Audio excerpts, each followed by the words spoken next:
Els Bufacanyes, el programa que parla de còmics a Mataró Ràdio.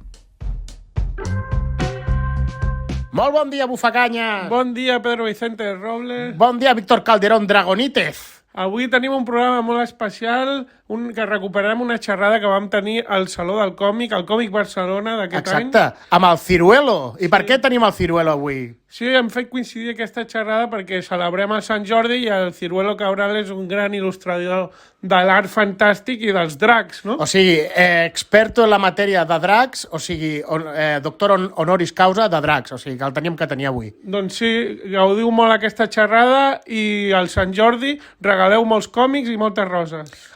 Endavant! Pues ens donem pas a nosaltres mateixos, com sempre fem quan estem al saló.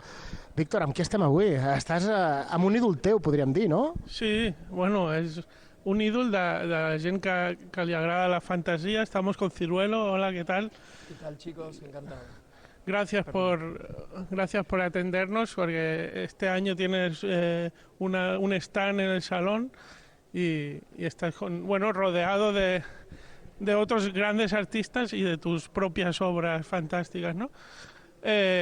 Como bien decíamos, eres un artista sobre todo de fantasía, ciencia ficción también, mundos fantásticos en general un poco, ¿no?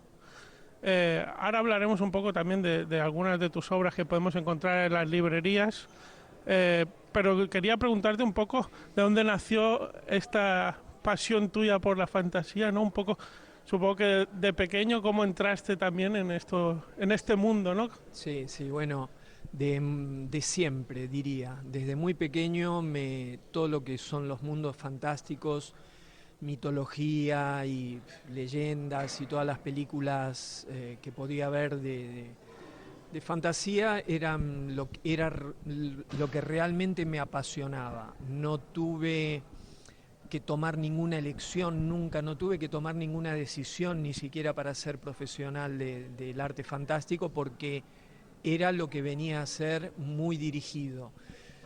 Entonces no hubo un comienzo, no hubo, ya digo, ninguna decisión. Vine a esto y aquí estoy. Pero ¿cómo llegas a la fantasía? ¿Qué es lo que más te llama cuando eres un niño que antes me comentabas fuera de micro que tenías 11 años y ya desde esa edad tan joven te entra? A ver, desde muy pequeño había unas revistas infantiles, aquí también supongo que las habrá, yo estoy hablando de Buenos Aires, que me compraban una vez por semana, y en esas revistas venían un montón de cuestiones fantásticas, desde centauros, unicornios, dragones, hadas o lo que sea. Eran revistas infantiles, pero cuando empecé a leer, que empecé a leer también muy pronto, a los 5 o 6 años, ya leía libros porque me interesaban y me regalaban para mi cumpleaños. Alguna tía me habrá preguntado qué quieres para tu cumpleaños y le habré dicho un libro de esta colección, que era una colección que yo veía en una librería, que tenían unas portadas muy llamativas, y me empecé a leer estos libros que eran juveniles infantiles, y me terminé leyendo una cantidad importante, y venían justamente dentro de este estilo fantástico. Un poco más adelante ya empecé a leer, cómics, por supuesto, los cómics nacionales, argentinos, y luego también Julio Verne, un montón de estos autores clásicos, donde lo fantástico era también importante. Sí. No teníamos muchas películas, yo recuerdo un programa los sábados que pasaban una película de fantástica, digamos, sí. Y siempre los sábados me veía esa película, y estamos hablando de 5, 6, 7 años, o sea que ya en ese momento ya venía dirigido a esto. Y tú dibujabas, entiendo, como todos los niños, o todos los humanos, diría, empezamos a dibujar desde pequeños. Entiendo que tú nunca lo dejaste, pero ¿en qué momento te diste cuenta que tal vez eres un poco mejor que la mayoría?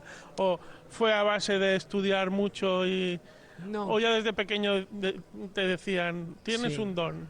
Sí, una maestra creo que fue cuando tendría 10, 11 años, la llamó a mi madre y le dijo: su hijo tiene capacidades de artista, cuando acabe la primaria, convendría que lo envíe, que lo mande a esta escuela que había por ahí cerca, una escuela secundaria que tenía una inclinación hacia el arte. Entonces esta maestra que le aconsejó a mi madre fue clave, porque en esa secundaria que ya empecé a los 12 años hasta los 18, ahí sí que ya me metí de cabeza con profesores que ya entendían lo que yo iba a hacer, con compañeros que también tenían las mismas inquietudes que yo, y eran muy talentosos algunos de ellos, y en este periodo fue donde realmente supe que quería ser profesional, que existía una posibilidad de ser profesional del arte fantástico, un oficio. Y entonces, ya a los 18 años yo ya estaba, cuando acabé la secundaria, estaba dirigido a esto y empecé a trabajar para editoriales ya desde esa época. Y desde que vas a esa escuela de secundaria y llegas, supongo que descubres varias cosas que no sé si te influyeron o no. Primero, seguramente leerte El Señor de los Anillos. Sí. Y luego jugar a Dragones y Mazmorras también ¿o no llegaste? No llegué a jugar, trabajé para Dungeons and Dragons. Soy un artista de Dungeons and Dragons para la empresa TSR, era en ese momento. Sí. Estaba en Wisconsin y trabajé para ellos. Luego, a través de justamente esta editorial, empiezo a trabajar para Magic, porque Magic compra TSR, sí. Wizards of the Coast compra TSR, y después Hasbro compra todo. Sí, sí, sí. Así que ya no me quedó tiempo para otra cosa que no sea para trabajar, dibujar y pintar. Bueno. También entiendo que empezaste a trabajar de la manera más artesanal posible. ¿Hasta qué punto también... No lo sé, lo desconozco totalmente. ¿Usas también herramientas digitales para tu trabajo actualmente? ¿Has notado algún cambio en tu manera de trabajar desde que las herramientas digitales existen? No, porque sigo siendo un artista tradicional. De hecho, me hice más tradicional cuando empezó todo esto de la digitalización. Hace 30 años que solo trabajo con óleo sobre tela. He dicho que no lo sé, pero me lo imaginaba, porque se respira, en tus obras se respira artesanía. Sí, por varios motivos. Hace unos 25 años trabajando para Estados Unidos, yo soy profesional hace más de 40, pero trabajando para Estados Unidos se valoran mucho los originales, y hay coleccionistas que pagan muy bien los originales que les interesan, con lo cual yo tenía que tener originales y sigo prácticamente viviendo de la venta de originales en este momento, más que de los derechos de publicaciones. Y me apasiona a mí porque ya me crié, me eduqué dentro de las técnicas tradicionales y lo disfruto. Sin embargo, sí uso la cuestión digital. Tengo que escanear cada uno de mis originales porque tengo que tener el archivo digital. Puedo hacer alguna modificación digitalmente cuando algún cliente me quiere comprar segundos derechos de alguna ilustración para una portada de un libro o para un póster o un calendario. Y puedo hacerlo digitalmente, puedo alterar un poco las imágenes. Esa es la principal función que tengo en el arte digital. También, en ciertos momentos me gusta hacer bocetos digitales. Una vez que tengo, por diferentes motivos, en algún caso porque empiezo con una paleta de colores que quiero experimentar, entonces rápidamente en Photoshop lo puedo plantear, y sigo dibujando, y una vez que tengo la idea concreta paso a trabajar en el lienzo con óleos. Pero ahora se nos viene encima todo lo que es la inteligencia artificial, y eso ya es más difícil de poder prever lo que puede llegar a ocurrir con el arte, porque yo creo que toda la humanidad lo que se nos está viniendo encima es algo que no tenemos ni idea hasta qué punto estamos empezando a ver que va a ser un cambio profundo. Tememos un cambio grande, pero no sabemos aún exactamente. El cambio va a ser inmenso y no sabemos para qué lado. Así Bien. que pronto lo seguiremos viendo. A nivel médico está siendo para bien. En cambio, Obviamente, a nivel ya incluso tecnológico o a nivel de arte, que yo creo que la gracia de ser humano y de hacer un dibujo es que eres un humano, eso es más peligroso y no mola nada. Pues no. Veremos. Veremos. Dejemos 3 puntos suspensivos, Sí, ¿no? sí. También queríamos comentar, hace unos meses también has empezado a trabajar con la editorial Monstruos, que ha publicado algunas de tus Sí. obras, como el libro del dragón también, ¿no? Sí. ¿Del dragón o de los dragones? ¿Qué es, en plural o en singular? Libro del dragón. Del singular. dragón, ¿verdad? Sí. Que creo que es un muy buen libro para alguien, si alguien no te conoce y está interesado en la fantasía, también descubrir un poco tu obra, ¿no? ¿Qué se encuentra la gente? Aparte de ilustraciones preciosistas en el libro del dragón. ¿Qué se encuentra y después qué significa para ti un dragón?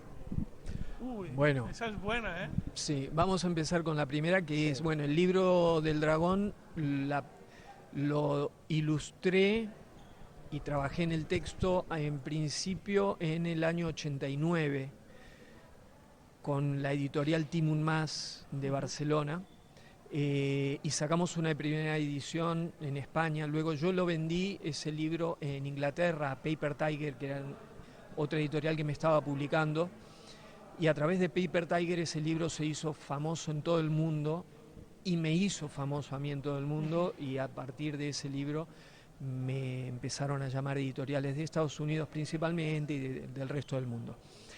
Ese libro principalmente al principio se basó en los textos de Montse Sand, una escritora catalana. Sí. Lo que pasa es que luego yo lo seguí publicando en diferentes partes del mundo y ya el texto lo modifiqué todo yo y algunas editoriales. Por ejemplo, una gran edición la hizo Barnes & Noble en Estados Unidos, y entonces ellos quisieron rehacer todo el texto, con lo cual estuvimos trabajando 6 meses con unos escritores de ahí, entonces lo rehicimos todo el texto. Las imágenes, por ejemplo, esta edición de Monstruos que acaba de salir hace unos meses, tiene 30 ilustraciones nuevas que lo hacen mucho más interesante. Tiene una edición de tapadura muy, muy bonita, de una calidad muy, muy alta. Entonces es un libro, como bien decías, para quien no conoce mi trabajo aquí en Cataluña, en España, de las generaciones nuevas, porque generaciones anteriores sí que conocen mucho mi trabajo, pero sí que es un libro que recomendaría. Trata sobre dragones. Este libro en concreto tiene una parte que habla sobre las leyendas europeas de los dragones, porque está enfocado en lo que es el dragón occidental. Y tiene una parte que habla mucho sobre las leyendas y mitología del dragón europeo, etc. Y lo que a mí me ocurrió con el tema de los dragones es, como explicaba antes, el tema de todas las cuestiones fantásticas viene de toda la vida, dragones incluidos. Pero ocurrió que cuando yo me vine a vivir a Barcelona, que fue en el año 87, y entro en contacto con esta editorial Timun Mas de Barcelona, que publicaban literatura fantástica, que era básicamente libros de Estados Unidos que se traducían aquí. Y algunos de esos libros eran de la Dragonlance, Dungeons and Dragons, etc. Forgotten Realms, que son los mejores. Exactamente. Yo hice todas esas portadas. La editorial original, que era TCR, cuando vio esas portadas dijo: ¿quién es este artista español que está trabajando en...? Entonces me presentaron a mí, yo hice ahí ya mi contacto con ellos y empecé a trabajar con ellos. Pero lo que quería decir era que cuando llego a Barcelona, yo tenía 23 años. Encima 23 años. 23 años, y ya empiezo a trabajar así para Timun Mas y para Estados Unidos. Entro en contacto más con la figura del dragón profundamente, porque Timun Mas, igual que TCR, la figura del dragón era clave dentro de las historias. Y la cultura catalana. Y me encuentro también con la cultura catalana. Un 23 de abril, 23 años, es que está todo concuerda. Bien. Me encuentro con todo esto, lo que significa el dragón dentro de la cultura catalana, y me encuentro sobre todo con un artista que es uno de mis mentores, que es Antoni Gaudí. Para mí, personalmente, sigue siendo uno de mis referentes, no solamente como artista fantástico, que para mí es un escultor fantástico, sí, que hace esculturas para que la gente viva dentro, como arquitecto que es, pero lo que él hace para mí a nivel fantasía corpórea, en realidad mi contacto con él tiene más que ver en el concepto, en todo el arte orgánico, el arte relacionado con la naturaleza. Sí. Eso es lo que más me golpea a mí. Amo la obra de Gaudí, pero amo la filosofía de Gaudí y su contacto con los dragones también, ¿no? Porque lo hay. Entonces, bueno, todo este entorno que estoy nombrando me conduce a que me especialice en dragones. La publicación, ya dije, del libro del dragón, que es a través de Paper Tiger, se hace una edición mundial, ya me dispara en el mundo como un artista especialista en dragones. Y así es como me llaman de Estados Unidos varias editoriales. Cuando necesitan un dragón, llaman a aquel artista español especializado en dragones. Es curioso, ¿no? Los dragones, igual que pasa con las pirámides en Egipto y en Centroamérica y no sé si en Sudamérica hay alguna pirámide más. Los dragones, tenemos dragones en Europa, en China, en Japón y dices, ¿cómo puede llegar un mismo bicho de un lado a otro del continente sin soltar la tierra? Bueno, eso es uno de los misterios que más me apasionan de la figura del dragón y es precisamente la universalidad de la figura del dragón en una época donde no podía existir universalidad porque no había contacto, por ejemplo, entre aborígenes australianos, cuya figura principal que está relacionada con el origen de la vida en la Tierra es la serpiente arcoíris, para los Nueva Zelanda o para incluso Centroamérica también. Centroamérica, ni hablar de aztecas mayas, pero sí. Los incas y los tehuelches en la Patagonia Argentina tienen prácticamente la misma leyenda, la misma tradición de sus orígenes más ancestrales basadas en la figura de un dragón o de una serpiente alada, que es un sinónimo. Entonces, esa misma pregunta me hice yo, ¿cómo es posible que la figura del dragón, siendo en teoría un animal que no existe, tenga tanta presencia? Por ejemplo, en el horóscopo chino hay 12 figuras, 11 son animales que existen, la única que no existe es el dragón y tiene una grandísima importancia. Entonces, la figura del dragón me llevó a mí a investigar todo esto, además de ser un artista de dragones.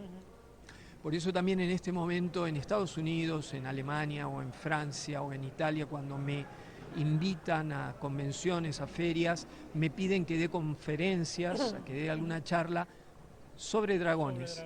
Y entonces, como si existieran. Bueno, existen. Para mí no puede haber nada más real porque vivo de los dragones. Claro, sí, sí. Y son muy reales porque en mi imaginación los tengo muy claros, muy presentes y los veo perfectamente cuando cierro los ojos. Sí. ¿Qué modelo de dragón te gusta más? ¿El oriental, el europeo o el de Sudamérica? Que es más como una serpiente con plumas y tal. Bueno, yo estoy obviamente más acostumbrado a pintar y he desarrollado más la imagen, la figura del dragón europeo que cuenta con 4 patas además de 2 alas, pero el oriental me gusta mucho, he tenido oportunidad de trabajar también con la figura del dragón oriental que no tiene alas, tiene muchas crestas y diferentes protuberancias, pero tiene la capacidad de volar pese a no tener alas. Con lo cual ya denota que es un animal fantástico que pertenece a otro reino. Pero sí, incluso Quetzalcóatl representado en las pirámides en México también me apasiona. Incluso antes que los aztecas o mayas estaban los olmecas, una cultura mucho más antigua de hechiceros y de brujería, de conocimiento muy esotérico, muy profundo. También representaban al dragón en esculturas y en bajorrelieves con una maestría que me encanta también. Genial. Para ir acabando también, sí, claro,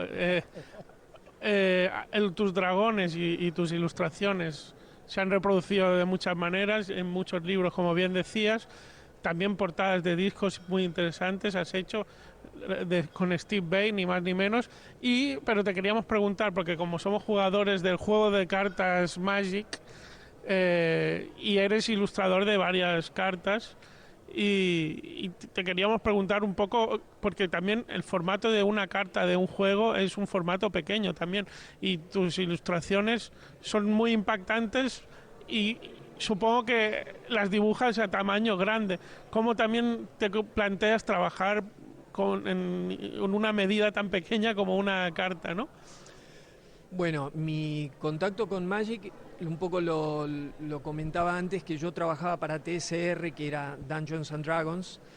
En el momento en que Wizards of the Coast compra TSR, mantiene toda la estructura de directores de arte que había en TSR, entonces ellos mismos me proponen a mí hacer cartas Magic, y yo en ese momento, estamos hablando del 95, no sabía nada. Y empiezo a trabajar para las cartas en un formato no tan grande como suelo trabajar ahora, que en general es 50 por 70 centímetros, un poquito más pequeño, sin embargo tenían mucho detalle y aún reduciéndose para la carta quedaba perfecta, porque Magic... Y eso sin digital. Nada, claro, en esa época éramos... Sí. Tiene méritos. En esa época todo el mundo era tradicional. Sí. Después el 99% de mis colegas de Magic obviamente pasaron a trabajar digitalmente. Algunos pocos quedamos trabajando tradicionalmente. Y yo hice unas 30 cartas hasta el año 2002, creo que fue la última. Y ya en ese momento rechacé yo seguir trabajando para ellos por una sola cuestión, porque...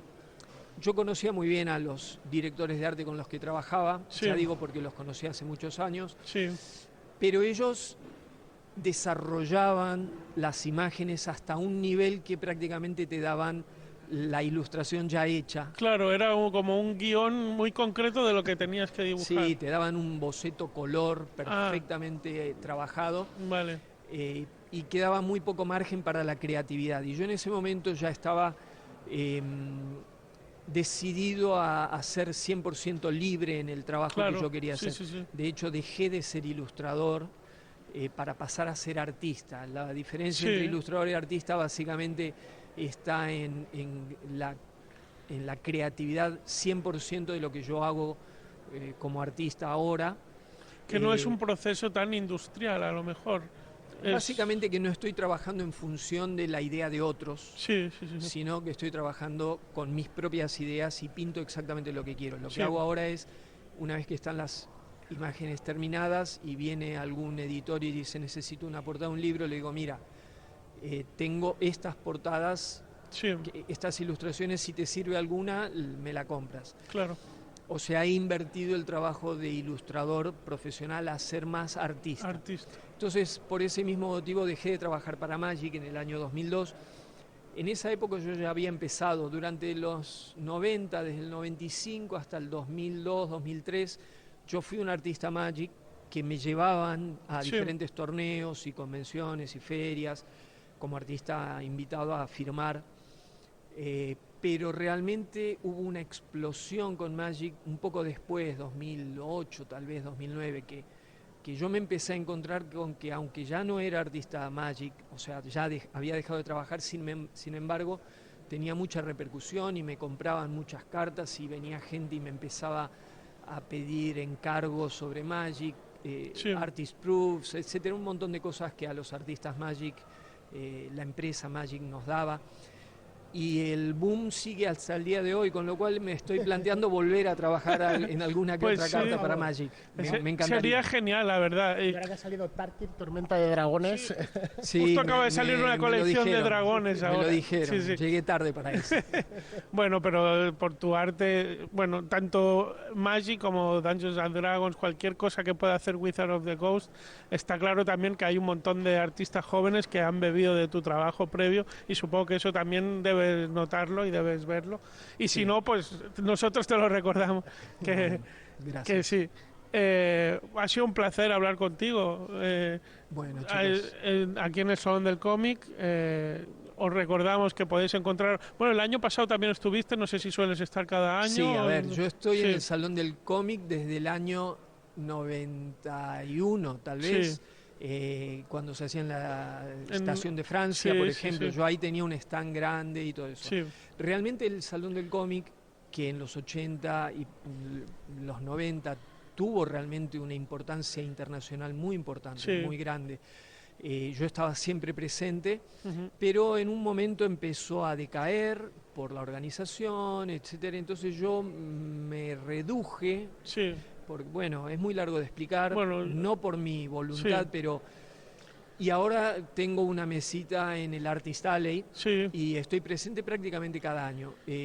Aparte también de un montón de otras ferias a nivel europeo. No, Sí. no sé si Estados Unidos también sueles Sobre todo en visitar. Estados Sí, Unidos. ¿no? Sobre todo en Estados Sí, Unidos sí. yo me manejé siempre desde principios de los 90. Sí, Y en Europa, en las más grandes, he estado en todas. sí. Sobre todo invitado, porque básicamente yo tengo la suerte que me invitan siempre a Sí. un montón de ferias, convenciones, y luego si hay alguna que me gusta, vuelvo yo por mi interés, ¿no? Sí, sí. En el Salón del Cómic, en 40 años que vivo aquí, nunca me invitaron, por ejemplo. Ya. Sí, Y sí. no me tienen que pagar ni avión ni hotel Eso, aquí, eso, ¿eh? que estás en Barcelona. Pero bueno, Bueno, eso dice mucho también. Pues ha sido un placer hablar Bueno, contigo. chicos. Si la gente interesada en el arte fantástico, también podéis seguir a Ciruelo en redes sociales. que Ciruelo es Cabral. Buscando Ciruelo Cabral. Y un placer y seguimos. Gracias. Muchas gracias a vosotros. Hasta luego. Gracias.